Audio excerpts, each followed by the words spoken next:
Kalau saya lah Victor Chin, okey, nak bagi Nick 9.5 million untuk rasuah, you rasa saya akan bagi tanpa bukti tak? At least mesti ada orang tengok ke ada satu, yalah mesti kena tunjukkan transaksi berlaku lah. Kalau transaksi satu, kalau bagi tunai mesti ada satu beg ke, satu kotak ke. Bola sekarang di kaki Perdana Menteri. Tak ada orang nak tackle bola ni. Tak ada orang nak rampas bola daripada Perdana Menteri. Ibarat main bola sendiri, satu pasukan main bola sendiri. Pembangkang hilang. Pembangkang tu bukan kita lah. Kita pun pembangkang juga. Tak nampak usaha untuk respon isu ni dengan serius. Tak macam pembangkang zaman dulu. Trump boleh cakap, tapi Amerika tak apa. Kami ada reserve minyak yang terbanyak di dunia. Kami boleh jadi kaya lagi, you know. So walaupun perang bagi dia alat permainan. Okey, alat dia matikan orang, dia cakap kita orang seronok, lebih baik tenggelamkan satu kapal perang daripada tangkap mereka. Baik. Saudara, selamat Hari Raya. Thank you. Macam mana raya tahun ni? Okey, banyak mercun. Banyak mercun juga. Itu satu benda yang unik jugalah sebab walaupun kita selalu nampak beza, kita selalu cuba nak bezakan India, Cina, Melayu, tapi setiap kali perayaan kita semua main mercun lah. Main mercun lah. Kita semua main mercun. Tapi ada satu isu ada kebakaran, kerajaan regulasi sikit isu mercun itu. Saya rasa boleh dibuat ke? Saya rasa tak. Daripada mana-mana kerajaan sebelum ni pun tentang isu mercun ni tak berkesudahan lah. Sebab kerajaan juga yang bagi permit, yang bagi lesen untuk jualan mercun dan sebagainya. Dalam jualan mercun tu pun walaupun ada mercun-mercun yang selamat, yang tak membahayakan, tetap akan masuk mercun-mercun yang berbahaya tadi. Setiap tahun, setiap kali raya saya rasa mesti akan ada berita orang putus tangan, putus ini, putus dan sebagainya. Jadi ini isu ni tak ada satu solusi yang konkret daripada kerajaan sekarang atau kerajaan-kerajaan yang dulu. Seakan-akan biarlah, lepaslah pada rakyat, apa rakyat nak buat, siapa yang kena dia tanggung. You rasa orang-orang yang jual mercun di tepi jalan itu ada lesen? Saya tak tahu. Tapi setiap kita tengok dalam perayaan-perayaan terdekat kan, Tahun Baru Cina, kita sebelum ni kita ada Deepavali, sekarang Hari Raya. Setiap kali perayaan tu kita akan nampak ada kemah yang dibuka untuk jualan mercun. Dan baru-baru ni pun dekat tempat kita sini, dekat dengan kita pun ada berlaku kebakaran dalam rumah pun disebabkan mercun juga. Aduh. Okeylah Nick, dua isu ni kita hebat cakap pasal 3R lah. Okey. Orang ingat Nick ni pengkhianat orang Islam Melayu. Saya pun orang panggil pengkhianat. Wah, dahsyat tu.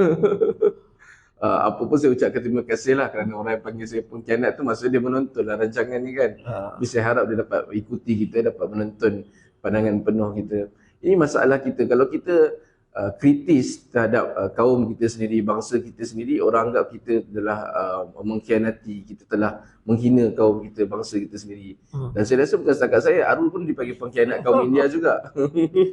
Dua-dua pengkhianat lah. Dua-dua pengkhianat. Okey lah. Boleh tukar bangsa tu tak boleh. Okey. Nick, kita ni nak continue cakap pasal 3R ke? 3R tak boleh cakap lah, tapi perlu ke kita continue cakap pasal 3R ni? Hari ni kita kena bincang pasal R juga. Sebab dalam masa terdekat ni, satu R telah menggegarkan Malaysia. Ini kita baru-baru ni kita dengar kan, kita ikuti berita tentang mafia Corporate. Kita dengar tentang Victor Chin buat pendedahan yang mengejutkan. Dalam 2 hari sebelum rakaman ini berlangsung, kita dapat satu pendedahan Victor Chin mendedahkan bahawa beliau telah memberikan RM9.5 juta rasuah secara terang-terangan, suatu sogokan, dan yang mengejutkannya diberikan pada seorang yang dinamakan oleh Victor Chin lah, bukan saya, jangan saman saya. Dia namakan sebagai seorang ahli parlimen PKR yang bermula dengan huruf R, disebut sebagai Mr. R. Jadi dalam PKR kita cek ahli parlimen PKR ada 3 orang saja yang bernama R kat depan. Itulah 3R yang kita nak bincangkan kali ni. Jadi saudara rasa R tu siapa? Arul ke? Arul. Kan PSM ada rekod yang clear lah. Okey. Tak ada yang kena rasuah. R itu R untuk rasuah. So dulu ada satu orang cakap patut ada 4 R lah. Pasal rasuah pun tak boleh cakap. Pasal kita cakap pasal rasuah ada masalah. Dan yang pentingnya dalam isu ini adalah dalam Victor Chin terang-terang cakap dia adalah ahli parlimen PKR. Dan dalam dia keluarkan satu dokumen 40 muka surat. Lepas tu dia juga berterima kasih kepada Anthony Loke. Seolah-olah macam DAP tak terlibat lah. Dia terima kasih pada Anthony Loke. Dia cakap dalam PKR ini ada 31 MP lah. MP ada 3 R lah. Okey, Rafizi, Ramalan dengan Roja. Tapi yang menarik itu adalah RR. Rafizi Ramli, Ramalan Ramakrishna. Dua-dua RR. Double R ni. Tetapi semalam dalam Rafizi dia berkata, kalau you dengar apa Victor Chin cakap sebetulnya, dia tak sebenarnya cakap orang itu huruf R. Dia tak mengatakan, tetapi cara Ramalan beria-ia buat sidang akhbar, no? Actually 3 orang pun buat sidang akhbar. I mean bukanlah dia orang keluarkan video. First Rafizi buat satu simple lah, dia cakap dia bukanlah R itu. Rozia pun buat. Tapi Ramalan ini dia buat satu sidang akhbar yang elaborate pasal ramai netizen semua ingat ini adalah dia.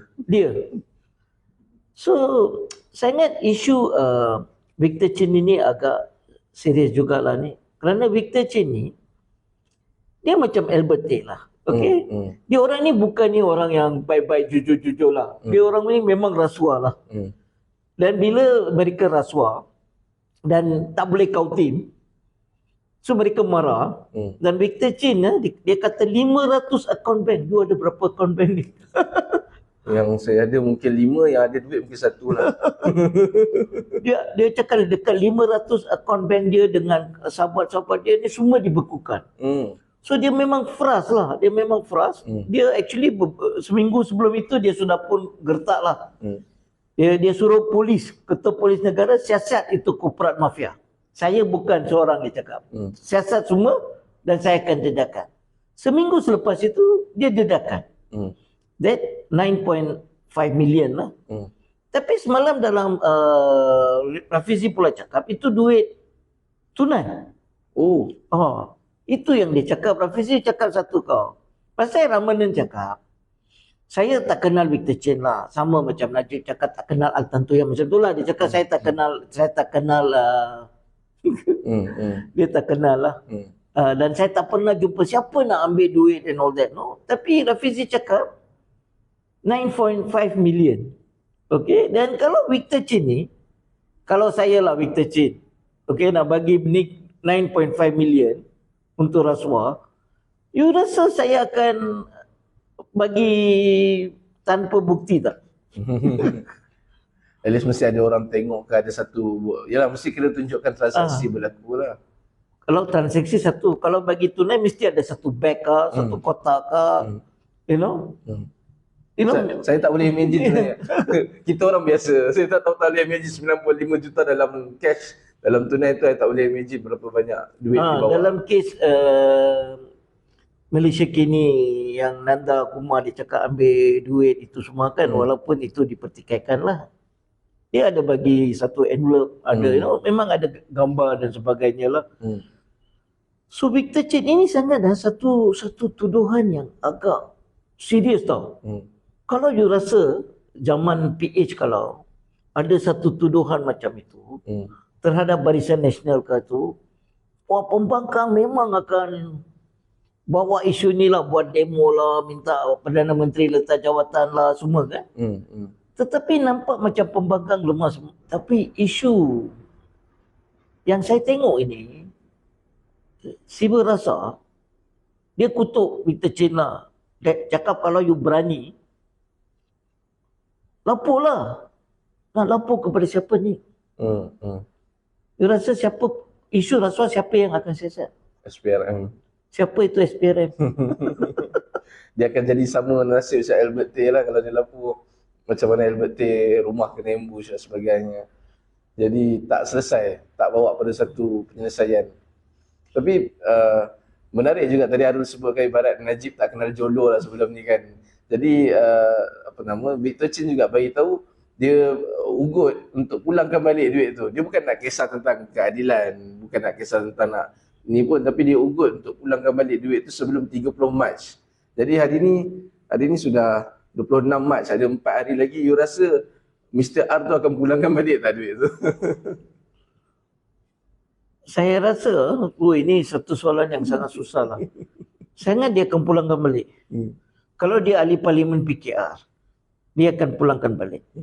Okey, dalam isu ini ya, perkara yang pokok di sini adalah, satu adalah azam baki. Okey. Bila siapa nak siasat? Sekarang orang cakap azam baki perlu disiasat. Adakah orang yang perlu disiasat itu akan siasat? Isu yang berkenan yang dia ada kaitan.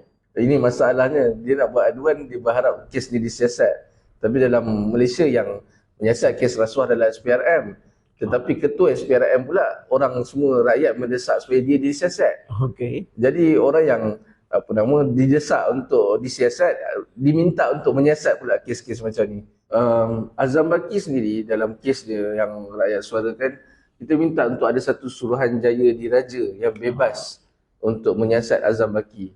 Tapi itu pun tak berlaku. Bahkan ada satu jawatankuasa yang disebutkan untuk menyiasat Azam Baki, jawatankuasa itu melapor terus kepada Perdana Menteri. Jadi kita minta supaya tak berlakunya pertindihan kuasa, percampuran kuasa, campur tangan dalam benda-benda macam ni. Jadi integriti SPRM sendiri sangat jatuh, dan orang yang badan yang integritinya jatuh seperti ini, saya rasa minta untuk Victor Chin buat aduan secara openly, secara orang kata ikut saluran yang betul. Jadi tak kenalah kita rasa. Dan kemudian saudara pun tahu kan, bila isu ni berlaku, kita mengharapkan PKR sebagai satu parti yang satu masa dulu sangat lantang tentang rasuah. Kita berharap PKR lebih terbuka, maksudnya kita akan benarkan siasatan berlaku. Kita akan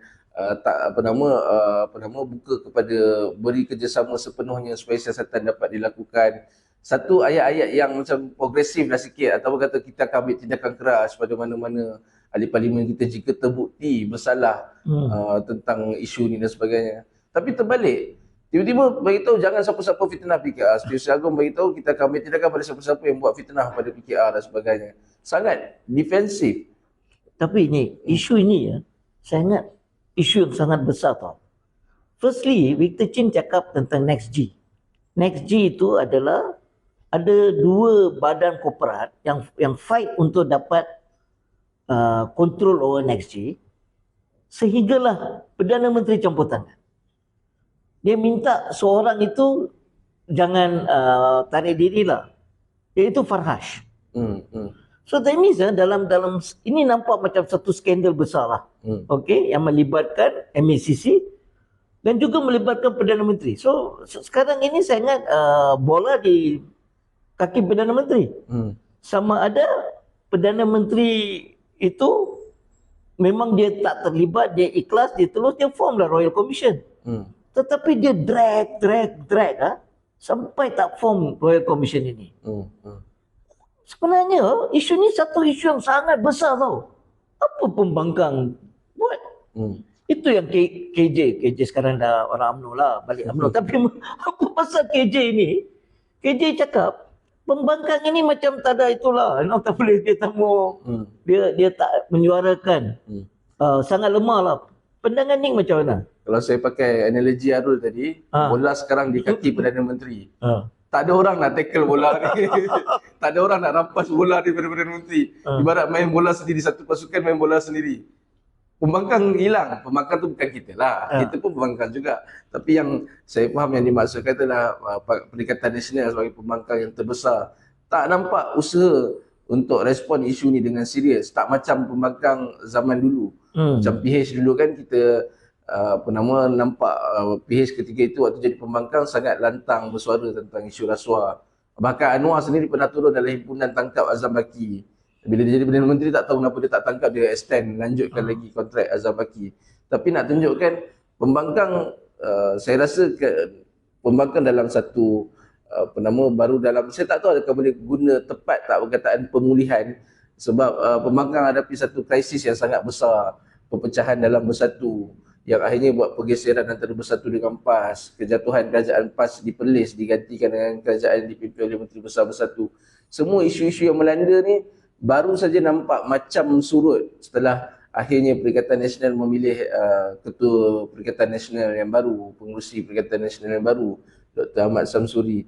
Jadi seakan-akan mula nampak nak reda, tapi kita pun tak tahu apa yang sebenarnya berlaku di pembangkang. Tapi disebabkan masalah kemelut dalaman sesama mereka, menyebabkan isu-isu yang sebesar ini, ya, kata isu yang sangat serius seperti ini, isu-isu yang rakyat seperti ini, tak nampak mereka jadi juara ataupun bersuara dengan lantang. Tapi dalam isu ini, Khairi Jamaluddin, dia berkali-kali cakap dalam KS lah, macam KS ini adalah pembangkang yang hebat lah, kerana dia yang selalu membawa isu-isu ini. Tapi sekarang Khairi dah masuk balik kepada UMNO lah. Dia kritik Zaid Hamidi. Dia kritik Zaid Hamidi kau-kau, dia tanding terhadap Zaid Hamidi, dia kalah, lepas itu dia dibuang, di-sack daripada UMNO. At least Isyamuddin Hussein dia cakap, saya takkan datang, you panggil lah, you know, lain sedikit. Tapi Khairi ni tiba-tiba dia jumpa Zaid Hamidi bulan Ramadan, dia terus masuk balik UMNO. Cikgu Bat pun hentam KJ pasal-pasal benda ini. So you rasa KJ ini sekarang sudah join balik kepada UMNO, dia sudah kembali semula, bukan keluar sekejap, dia kembali semula. Adakah dia akan sekarang defend kau-kau UMNO dan menentang pembangkang yang sedia? Adakah itu agenda dia? Kita pun sebenarnya ramai orang muda terutamanya mengharapkan KJ tak patah balik pada UMNO. Bahkan ada yang menjangkakan kalau KJ tubuhkan parti baru sebagainya bersama dengan RPG. Ada teori-teori lah yang orang pernah bincangkan kan. Jadi bila dia patah balik UMNO sebenarnya, yalah, kita hormati, itu adalah pilihan dia, keputusan dia. Tapi kita nampak ini dari segi soal prinsip jugalah. Kalau kita pernah gaduh dengan orang tu, macam saudara kata KJ tanding Presiden UMNO, melawan Presiden UMNO yang sekarang ini. Jadi kalau kita tak bersetuju dengan dia waktu tu, apa yang buatkan kita bersetuju sekarang ni? Ini soal prinsip. Jadi seolah-olah macam, adakah Zaid Hamidi berubah daripada Zaid Hamidi yang waktu dia lawan hari itu dengan Zaid Hamidi hari ini? Jadi adakah atas kononnya kerana penyatuan bangsa, kerana apa dipanggil istilahnya rumah bangsa yang dibuat oleh UMNO tu menyebabkan nak berbaik-baik balik sama, gunakan bulan Ramadan, nak tunjukkan bulan Ramadan adalah bulan untuk kita bermaaf-maafan sesama kita, jernihkan hubungan yang keruh dan sebagainya. Saya rasa macam ialah fishy lah, satu benda yang sangat kekok, satu benda yang sangat tak kena. Bahkan kalau KJ macam saudara sebut daripada dalam podcast Keluar Sekejap sebelum ni pun berkali-kali sebut pembangkang lemah. Pernah sekali saya suka tagline satu quote daripada dia, Anwar kuat hari ni, Anwar dan kerajaan Madani hari ni, kekuatan sebenar mereka adalah pada pembangkang, sebab pembangkang lemah. Jadi satu kata-kata yang kasar lah, yang kelakar juga. Tetapi kalau betul sebagai, jika seorang yang ada, yang kita panggil ada prinsip, yang ada satu sikap untuk diambil, kalau dia rasa pembangkang lemah, dia masuk pembangkang, kuatkan pembangkang. Tapi Nick, Khairi dengan Rafizi, dia ni dua-dua alpha male tau, tak boleh bersama. Dia tak boleh ada dua singa atas satu bukit lah. Ada orang cakap ini dua bergabung, mana boleh. Dulu kita tahu Musa Hitam Mahathir, mana boleh. No, dia tak boleh, dua singa tak boleh. Saudara sendiri nampak macam mana bila KJ balik pada UMNO? Adakah ini akan menguatkan UMNO, akan buat bantu UMNO terutama dalam menghadapi pilihan raya umum yang akan datang? Kita tahu UMNO umumkan akan tanding 115 kerusi. Jadi satu kerusi yang besar, dan maksudnya seakan-akan satu hint bahawa UMNO akan tanding sendirian, tak JV, tak negotiate dengan mana-mana parti-parti yang lain. Jadi 115 kursi, maksudnya ada kursi untuk KJ jugalah kot. Tapi saudara rasa kemasukan KJ kembali kepada UMNO akan membantu UMNO, menguatkan UMNO? Actually sebelum ini ya, KJ dengan Syahril dia selalu cakap MVP, most valued politician. Kalau dia ada satu gelaran lah, dia cakap MVP yang paling hebat dalam politik Malaysia adalah Zaid Hamidi.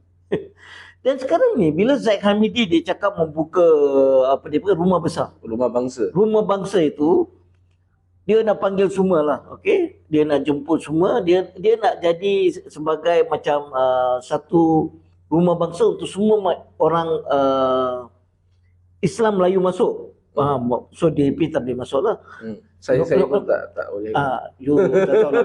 No DAP itu adalah, you know. Okay. So bila dia cakap semua nak masuk, tapi Hadi pula, Ustaz Hadi, Presiden PAS pula cakap, itu rumah hantu dia cakap. Dia cakap ini bukan rumah bangsa, ini rumah hantu.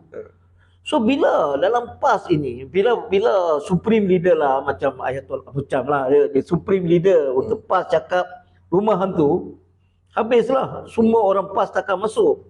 Orang PAS ni disiplin sikit, bukan macam PKR ke UMNO ke keluar masuk parti. Orang PAS ni dia disiplin sikit lah, you know.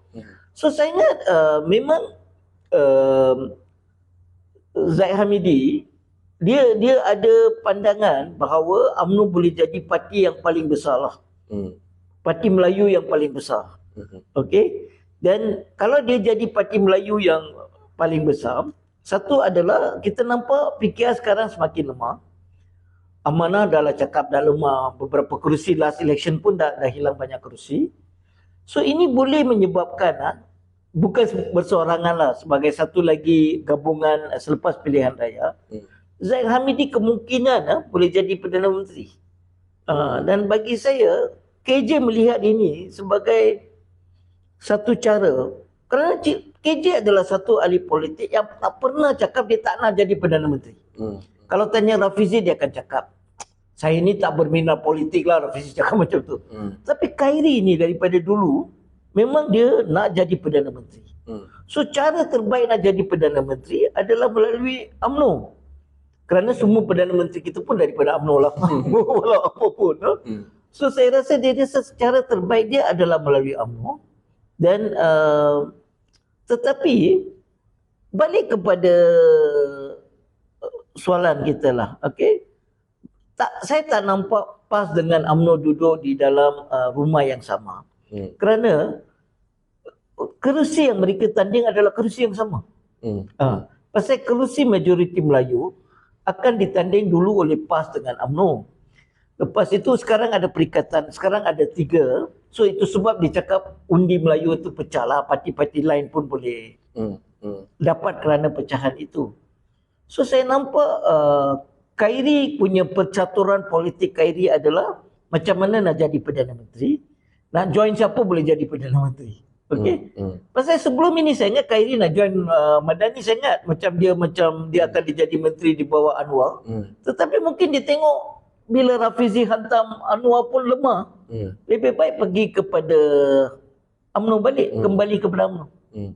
Itu jalan paling selamat untuk dia lah. Jadi saudara tadi kata saudara tak nampak PAS dengan UMNO nampak boleh bersatu dalam rumah bangsa ni dan sebagainya. PAS dengan bersatu pun tak boleh bersatu. Kalau PAS bersatu maksudnya Perikatan Nasional dengan MIC macam mana pula? MIC ni kelakar juga kita dengar cerita ni. PAS bagi tahu Perikatan Nasional bagi tahu yang telah terima MIC sebagai salah satu parti komponennya. Dalam masa terus sekejap saja terus MIC respon balik, kami tak pernah hantar surat pun, kami tak pernah minta pun nak join Perikatan Nasional. Jadi ada berlaku satu flip-flop kat sini saudara. Sekarang ni MIC dengan MCA dua-dua, dia ada satu politik gertak tau. Apa tu? Gertak. Gertak. Dia gertak. Dia cakap pada Barisan Nasional, kalau you tak bertanding sendiri, kalau Barisan Nasional join dengan Madani dalam pilihan raya yang akan datang, berertinya apa? MIC boleh tanding berapa kerusi? Sekarang pun dapat sikit seat boleh tanding. Bukan, kalau dia bergabung dengan Madani, dia hanya boleh tanding 1 kerusi. Lagi sikit. Pasal kerusi yang dia menang, dia boleh tanding. Tapah. Tak apalah, satu kerusi saja. Kalau dia tak bersama, dia boleh tanding dekat 10 kerusi ke 9 kerusi. Sama macam MCA lah. MCA sekarang hanya boleh tanding 2 kerusi.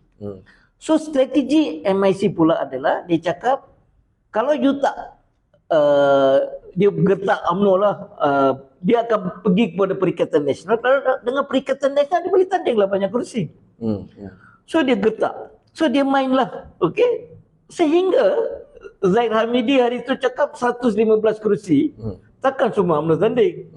So saya ingat bila dia tengok percaturan itu, dia macam main lah. Satu kaki dengan UMNO bersama Barisan Nasional, satu kaki dengan Perikatan Nasional lah. Tapi dia main-main saja. Tetapi Taqiyuddin, Setiausaha Baru Perikatan Nasional, cakap dia nak join kita. Saya ingat bila dia alih kuasa daripada Bersatu kepada PAS ini, mereka tak share. Pasal MIC sebelum ini pun dah cakap, kami akan buat keputusan selepas Thaipusam. Tapi Thaipusam dah berhabis. Dia belum buat keputusan lagi. So saya ingat ini adalah gertakan politik MIC lah. Sekejap di sana, sekejap di sini. Agenda MIC satu saja, dia nak tanding dalam election, dia perlu lebih kerusi. Kalau dia bersama dengan Madani, dia akan habis politik dia lah. So dia kena tanding lebih banyak kerusi. Cara terbaik adalah Barisan Nasional tanding bersorangan. Saudara sebut macam tu, saudara kutu-kutu MSC, patutlah orang panggil saudara pengkhianat kaum India. Tak ada.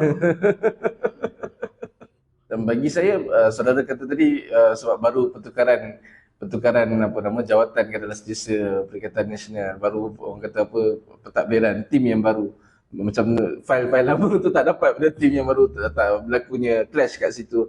Jadi saya rasa apa nama sedikit kecewa lah, bukan kecewa apa, tapi menampak satu kita panggil kurangnya profesionalism dalam pentadbiran. Benda ni benda besar, bila umum pada media, orang Melayu selalu cakap lah, terlajak perahu boleh diundur, terlajak kata tak boleh tarik balik kan. Jadi susah bila dah terlajak kata, kita melambangkan satu benda yang menunjukkan mereka belum lagi selesai krisis mereka, dan mereka belum lagi, Perikatan Nasional belum lagi mampu untuk atasi masalah pentadbiran mereka sendiri. Sebab benda ni kelakar lah, kita baca macam mana dalam sehari atau 2 hari boleh keluar statement yang bertentangan satu sama lain. Satu orang kata dia dah nak join kita, satu orang kata kami tak nak join, kami belum buat keputusan lagi untuk join. Jadi saya rasa sangat kontradik apa yang Setiausaha Perikatan Nasional cakap dengan apa yang MIC cakap. Dan benda ni agak memalukan jugalah saya rasa. Terus diam lepas tu. So that means pembangkang dalam krisis.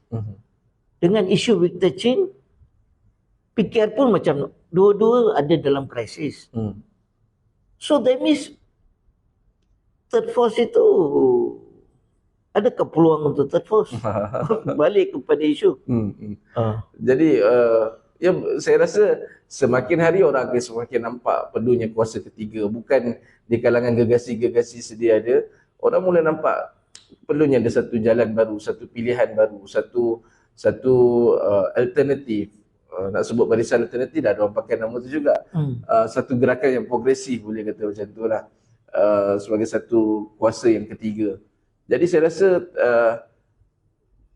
kita dihidangkan dengan berita-berita macam ni. Kawan-kawan yang menonton pun sama, baca berita macam ni. Takkanlah kita nak teruskan lagi circle ni, nak berulang lagi. Kalau tak BN, PH, tak PH, PN, lebih kurang sama saja benda ni. Dan ada masa mereka boleh bergabung sesama mereka. PH satu masa pernah bersama dengan PAS, Bersatu sendiri daripada dalam UMNO, PH pun pernah bersama dengan Bersatu. Diorang tiga gegasi ni duk main tolak-tolak sesama mereka saja. Ada masa berkawan, ada masa bergaduh sesama mereka. Takkanlah orang yang, kawan-kawan yang menonton kita semua nak benda yang sama diulangkan lagi, skrip sama diulang lagi pada masa akan datang. Kena buat satu perubahan lah. Kena buat satu pilihan baru lah sebenarnya. Saya pergi pasar Semenyih hari tu. Saya pergi Econ Safe di sini. Dan ada orang tanya saya, Encik Arul masuk ke next election tanding ke? Saya cakap tengoklah, macam, wah ini kali dia cakap peluang sangat bagus tau. Kita semua sudah marah. Semua parti angkat duit lah, dia sangat marah tau. Itu pandangan rakyat lah sekarang. Saudara sebut tadi rakyat mula marah, ada orang jumpa mula cakap yang perlu satu perubahan dan sebagainya. Sekarang ni pun kita berdepan dengan kegusaran awam lah di kalangan rakyat, di kalangan orang ramai tentang harga kos barangan, harga minyak dan sebagainya. Sebab minyak kita diapungkan, jadi setiap minggu akan ada harga yang baru. Jadi kita pun nampak jauh beza antara minyak contoh RON 95 yang disubsidi dengan tak disubsidi, menunjukkan yang tak disubsidi peningkatan dia begitu tinggi.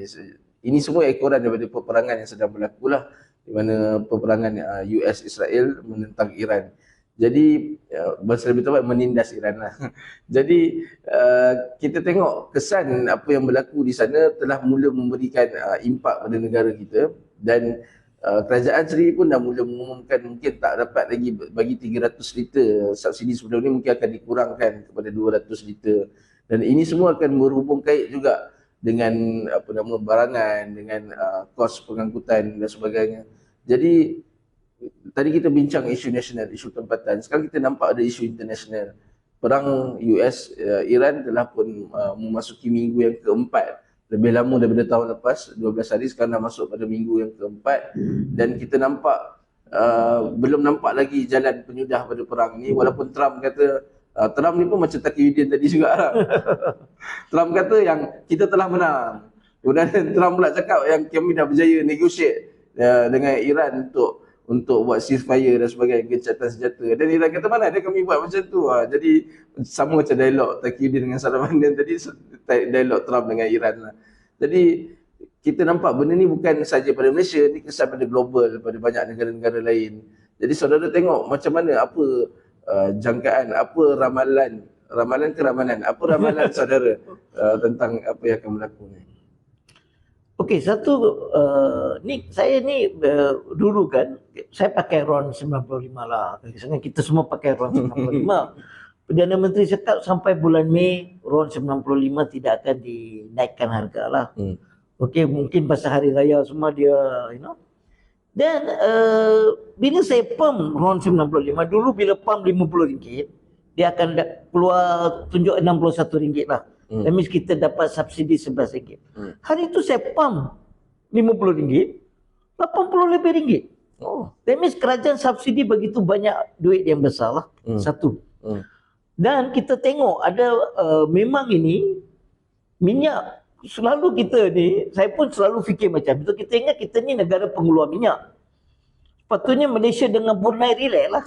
Di ASEAN ni kita ni negara pengeluar minyak. Tetapi Perdana Menteri cakap kita sekarang sebenarnya kita import minyak.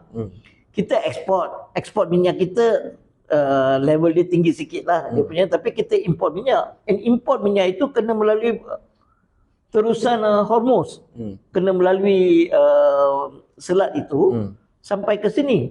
So isu ini akan jadi semakin serius kerana harga minyak akan naik, dan di seluruh dunia sudah pun mula naik dah, dinaik. Bila harga minyak semua akan naik lah, pengangkutan akan naik, inflasi akan naik, harga ubat akan naik, harga bahan-bahan makanan semua akan naik lah. Itu satu krisis yang sangat besar lah. So kerajaan ni bila dia cakap dia nak kurangkan 300 meter kepada 200 meter, saya boleh faham lah. Saya boleh faham benda itu.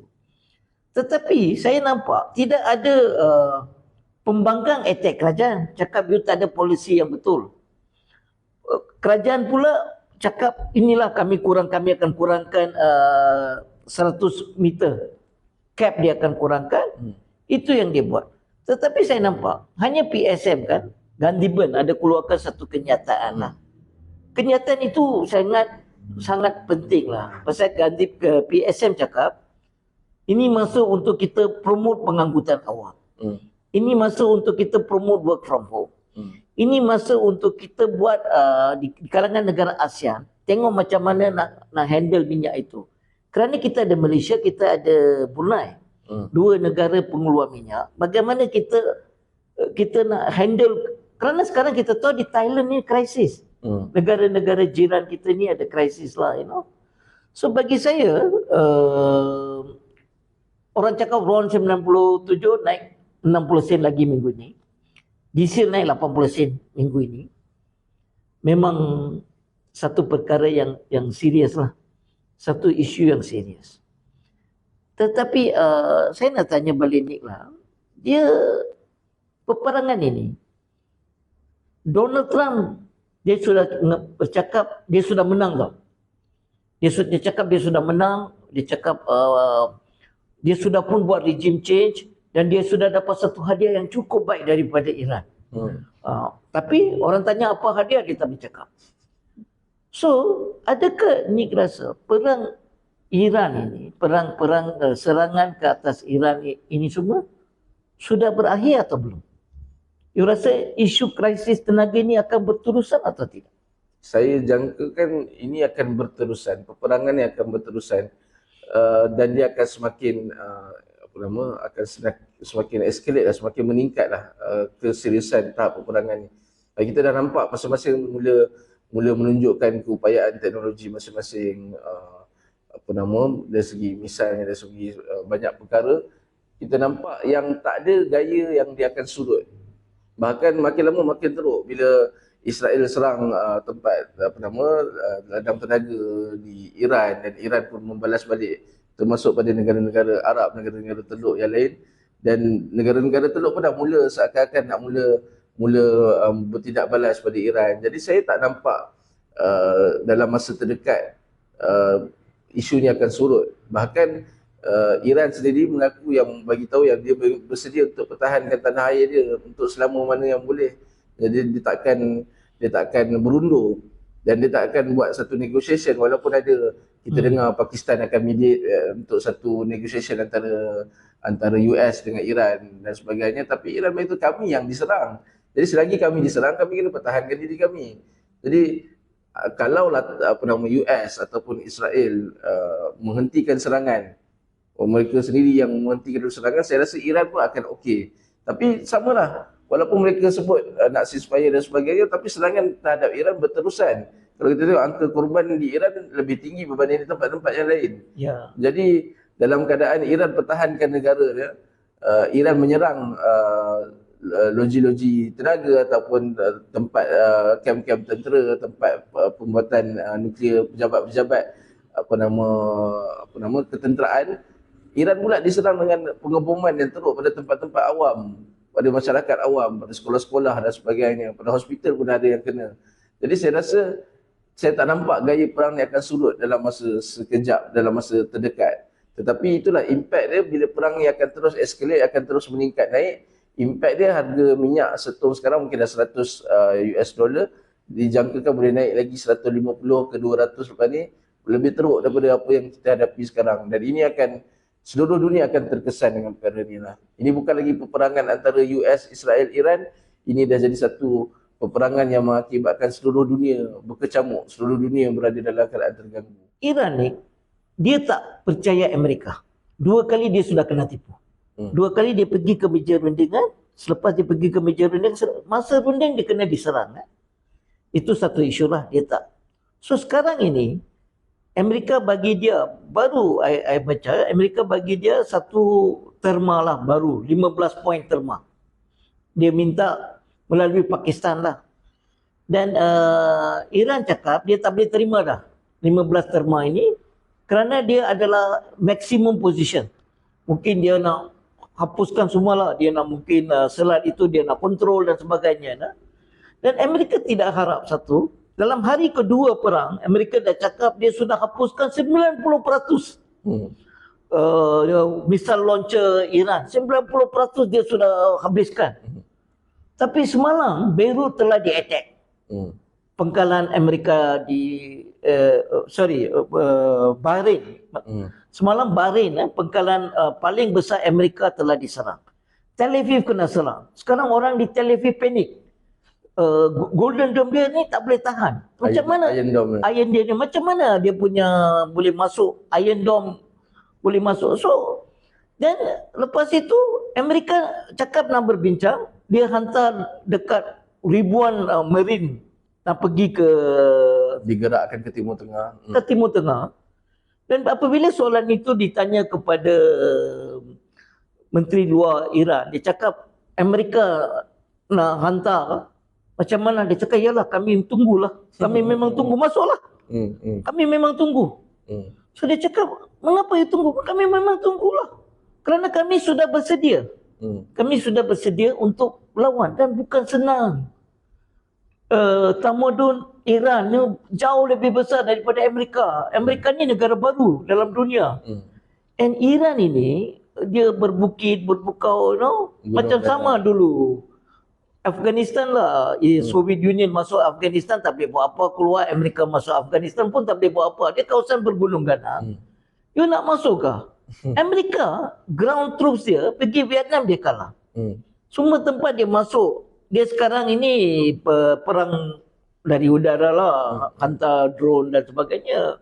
Tapi nak hantar orang ke dalam, dan isyarat yang paling besar adalah Florida semalam ada satu pilihan raya. Florida ini kawasan Republican yang sangat kuat lah.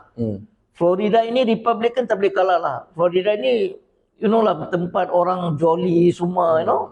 And satu banglo besar, Trump pun ada di sana. Trump pun undi di sana. Kalah semalam.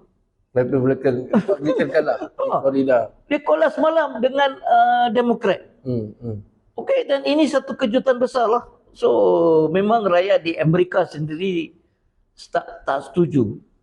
So isu sekarang ini, adakah Amerika ini sebagai satu empire lah yang besar ini, samakah dia boleh bertahan? Kerana bila dia panggil semua negara-negara Eropah, NATO join dia, tak ada orang nak join dia. Hanya Britain lah, Britain selalu kaki takut lah dia join sikit. Tapi lain-lain negara, Spain ambil position yang sangat kuat, no? So pandangan Nick ni, empire Amerika itu, empire dia, boleh tak empire dia itu bertahan? Adakah tadi kita ulas isu dalam negara, tapi sekarang ni ulas satu negara besar, adakah empire Amerika tu akan bertahan? Saya rasa macam saudara sebut lah, even rakyat Amerika pun ramai tak sokong apa yang Trump buat ni. Bahkan peperangan ni dilancarkan tanpa pengetahuan Kongres, tanpa dimaklumkan pada Kongres dan sebagainya lah pada awalnya. Dan ya, saya tentang soal bagaimana empire Amerika ni akan bertahan atau tidak tu, saya sendiri tak ada satu jawapan yang pasti. Tetapi apa yang saya tahu, selain daripada yang kita sudah lihat peperangan yang berlaku US dan Israel serang Iran, kita pun tak boleh lupakan bahawa dalam masa yang sama juga Israel juga menyerang Lebanon habis-habisan. Israel menyerang Lebanon habis-habisan dan berlakunya perpindahan manusia, maksudnya pelarian dan sebenarnya dalam dah mencecah ke 1 juta orang terpaksa hilang kediaman. Bahkan Iran bagi tahu yang wilayah-wilayah dirampas akan kekal menjadi, Israel bagi tahu akan merampas wilayah-wilayah di Lebanon itu sendiri, maksud perluasan tanah Israel. Jadi ini satu kerja yang paling dahsyat, paling gila lah. Macam mana dalam masa sama you tengah berperang dengan Iran, dan kemudiannya kamu serang Lebanon dan kamu mula merampas tanah-tanah wilayah-wilayah di Lebanon untuk meluaskan kuasa kamu. Jadi benda ni saya rasa dah luar daripada fikiran, luar daripada jangkaan ramai orang lah. Maksudnya mungkin luar daripada jangkaan Trump sendiri, daripada US sendiri pun, bahawa Israel ambil kesempatan yang begitu dahsyat sekali dalam perkara ni. Jadi saya nampak bukan setakat Florida, di mana-mana tempat yang lain pun siapa yang nampak side kepada Israel, rakyat akan tolak lah. Sebab ini bukan lagi isu, dulu mungkin orang Islam yang benci Israel, tapi sekarang ni ramai orang pun membenci atas dasar kemanusiaan. Orang yang bukan Islam pun membenci atas dasar nampak kejahatan yang terang-terangan, satu kejahatan yang nyata yang dibuat oleh Israel. Dalam semua ini, kita sekarang ini dah lupa Palestin. Palestin dia sudah habiskan Palestin, dia sudah hancurkan Palestin. Okey, Trump buat peace, lembaga keamanan itu, yang dia sendiri jadi ketua dia, tak boleh bergerak.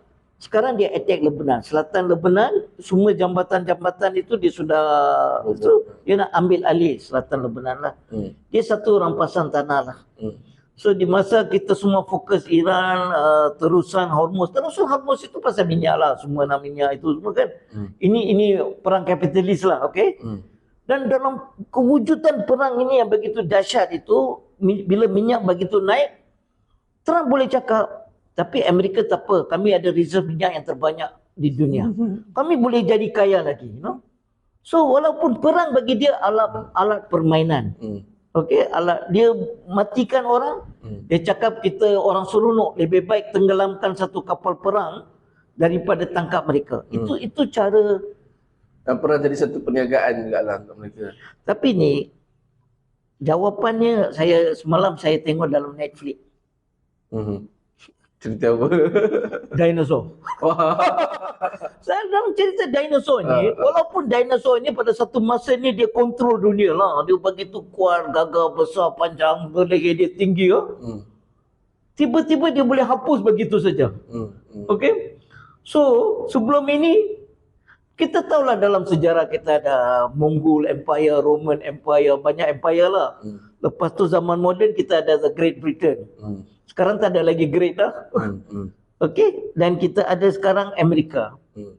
Dan orang nampak ini adalah zaman hegemoni ya. Amerika itu semakin turun kerana orang tak hormat dia lagi. Tapi saya sedih satu sajalah. Piala Dunia FIFA.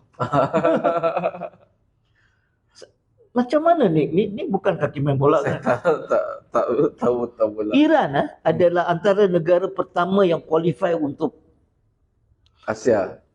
Untuk Asia. Peringkat Asia, bukan dia qualify untuk Piala Dunia lah, pusingan akhir. Bukan senang nak qualify tau. Malaysia pun daripada dulu tak pernah qualify lah. Dan saya selalu cakap macam PSM lah, tak pernah hilang deposit pun tapi kita bercuba. Malaysia macam itu bola sepak. Tapi Iran ini dalam keadaan negara dapat sanction dia qualify tapi dia kena main permainan pertama dia di Los Angeles melawan New Zealand. So Iran FIFA cakap Amerika kena pastikan Iran punya keselamatan lah.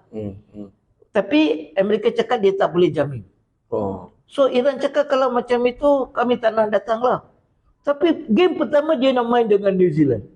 New Zealand cakap apa? Kami sedia main di luar Amerika. So macam mereka semua pun tak suka lah. Dan negara-negara Eropah sekarang minta semua schedule mereka, game-game mereka di Amerika itu, mereka minta dipindah ke Mexico. Atas isu keselamatan lah.